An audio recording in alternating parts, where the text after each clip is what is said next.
Victoria Sinclair walked out of the courthouse into the pale light of a Tuesday afternoon, her heels clicking against the marble steps in a steady, unhurried rhythm. The divorce decree was tucked inside a manila folder under her arm, the ink barely dry. She didn't cry, she didn't look back at the door she'd just walked through. She simply pulled out her phone, scrolled to a contact she'd been saving for this exact moment, and pressed call. "It's Victoria," she said when the line picked up. "I need you to terminate Emily Whitfield's employment, effective immediately. Have security escort her out and have the paperwork on my desk within the hour." There was a pause on the other end, a question forming, but Victoria didn't wait for it. "This isn't personal," she said. "This is overdue. I'll explain when I'm back in the office." She ended the call and stood for a moment on the courthouse steps, the divorce papers warm from being pressed against her side, and let herself breathe. To understand why a woman would walk out of the ending of her marriage and immediately end someone's career, you'd have to go back to the beginning. Back to when Victoria Sinclair still believed that family was something you built, not something you were born owing. Victoria had built her company from nothing. She'd started in a cramped one-room office with a second-hand desk and a business plan nobody believed in. And over 12 relentless years, she'd turned it into a respected firm with hundreds of employees and a reputation for excellence that she'd guarded fiercely every step of the way. She was proud of what she'd built. She was careful with it too, treating it the way some people treat a garden they've spent years cultivating, watering it, protecting it from anything that might choke its roots. She met Daniel at an industry conference of all places, during a panel discussion where he'd asked a sharp, funny question that made the whole room laugh. He was warm in a way that surprised her, easy to talk to, entirely unimpressed by her title, which she found refreshing after years of men who only saw the CEO and not the woman underneath it. They married 18 months later in a small ceremony that felt, at the time, like the beginning of the life she'd always wanted. Not just success, but partnership, a family of her own. Daniel's family folded her in quickly.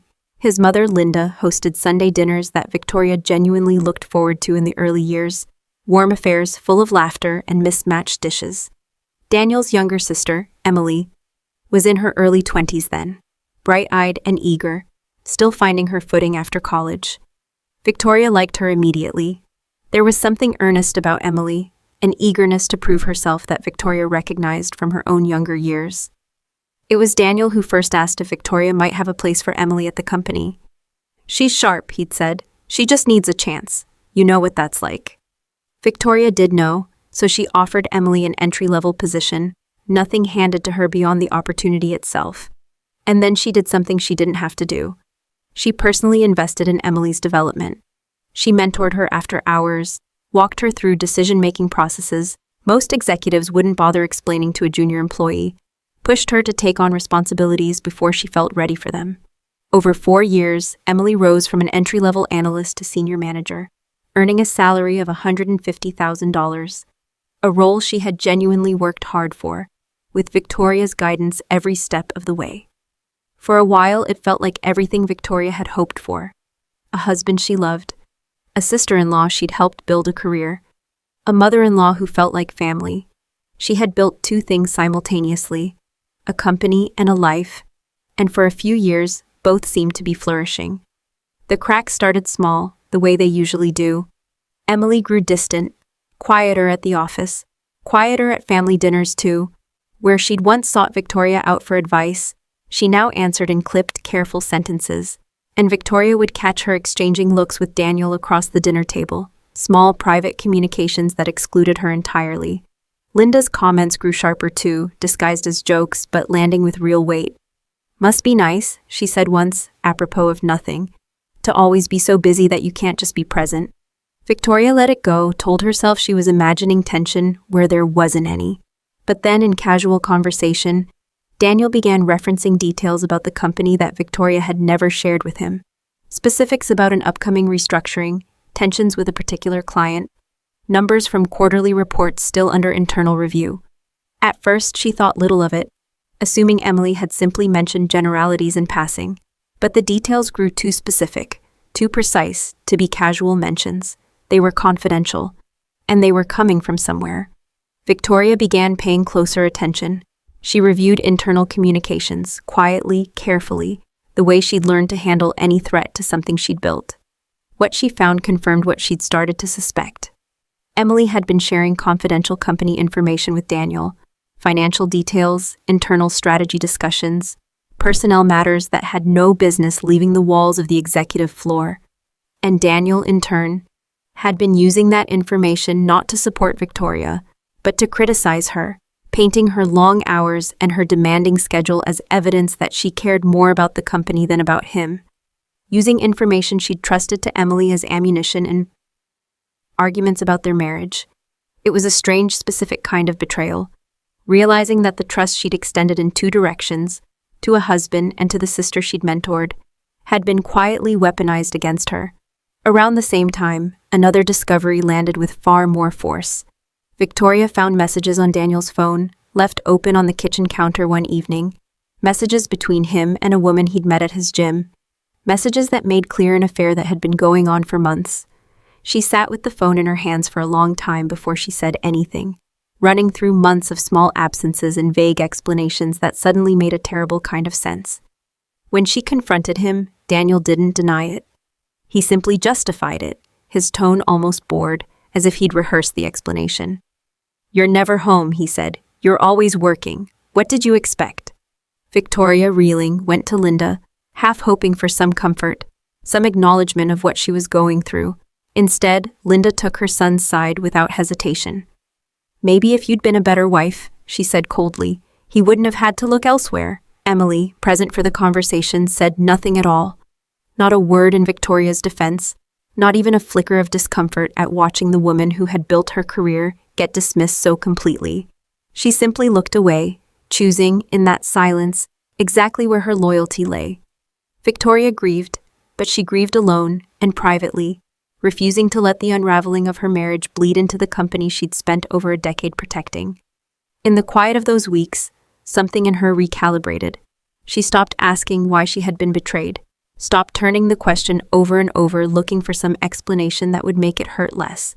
Instead, she asked herself a different question. What was she going to do to protect what she had left?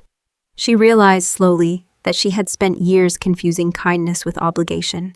She had given Emily a job, a mentorship, a career, out of genuine warmth, but somewhere along the way, she'd allowed that kindness to calcify into an unspoken rule that she owed continued loyalty regardless of what Emily did with it.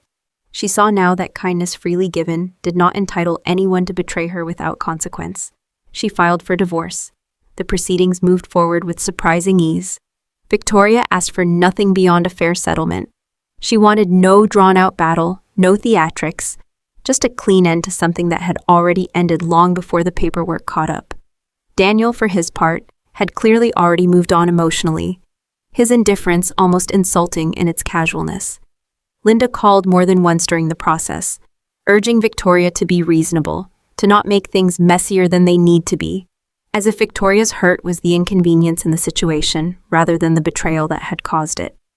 Throughout the proceedings, Victoria said little about her plans regarding Emily. She gathered documentation quietly, records of internal communications, timestamps, confirmation of exactly what confidential information had been shared and when. She wasn't building a case out of anger. She was building it out of the same discipline that had built her company in the first place. Methodical, unemotional, thorough. The day the divorce was finalized, she felt something settle in her chest that she hadn't expected. Not sadness, though there was some of that too, but clarity. 3 minutes after walking out of that courthouse, she made the call that set the rest of it in motion. By the time Victoria arrived back at her office that afternoon, Emily was already gone, escorted out by building security with a box of her belongings, her termination processed through HR exactly as instructed. Victoria hadn't watched it happen. She didn't need to. Emily called her that evening, her voice thick with panic. "Please," she said, "can we talk about this? I'll do anything. Please give me another chance." Victoria listened without interrupting, and when Emily finished, she answered calmly. "This isn't about another chance, Emily. This is about consequences for choices you already made. You violated confidentiality agreements you signed. You used information I trusted you with against me. Any other employee who did what you did would have faced the exact same outcome. I'm not making an exception for you, and I'm not making an exception against you either. I'm simply not making an exception at all." Emily had no response for that. The call ended in silence. Linda called repeatedly over the following days, her tone shifting from anger to guilt-tripping to outright hostility, insisting that Victoria was destroying her daughter's future out of spite.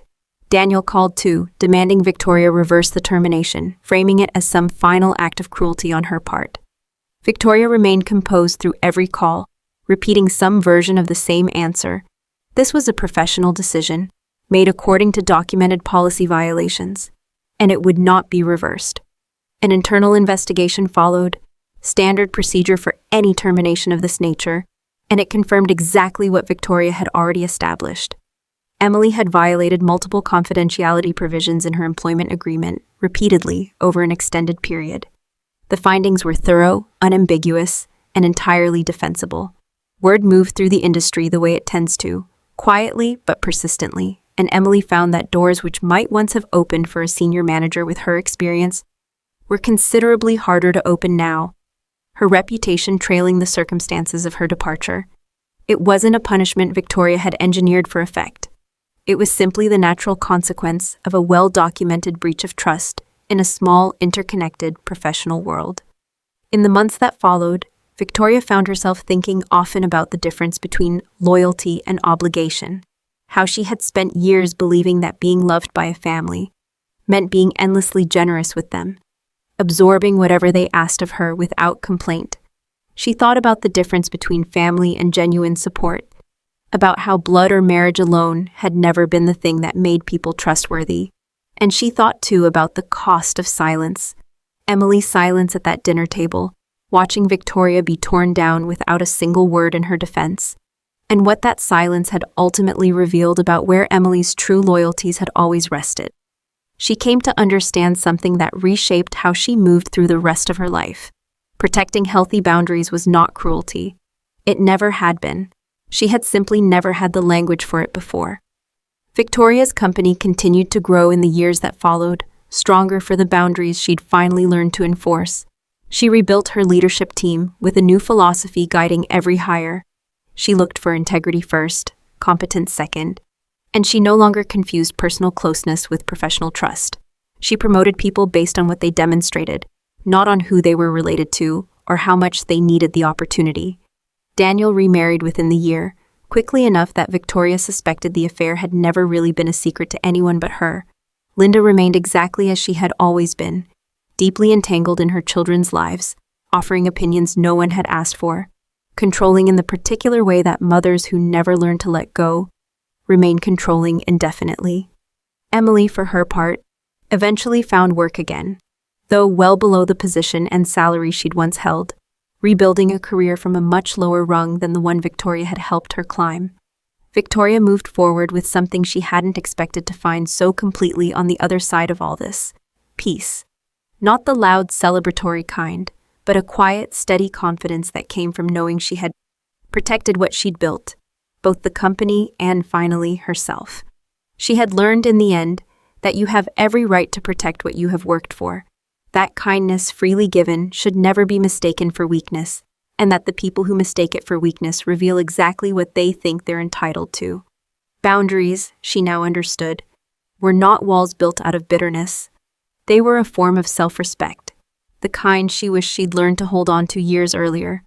Accountability was not revenge, no matter how many people tried to frame it that way when the consequences finally landed on them instead of on her. And sometimes, she thought, sitting in her office on a quiet afternoon months later, life doesn't change with some dramatic confrontation or years of slow negotiation. Sometimes it changes with one calm decision, made in the space of 3 minutes, by a woman who had simply, finally, decided she was done being anyone's exception.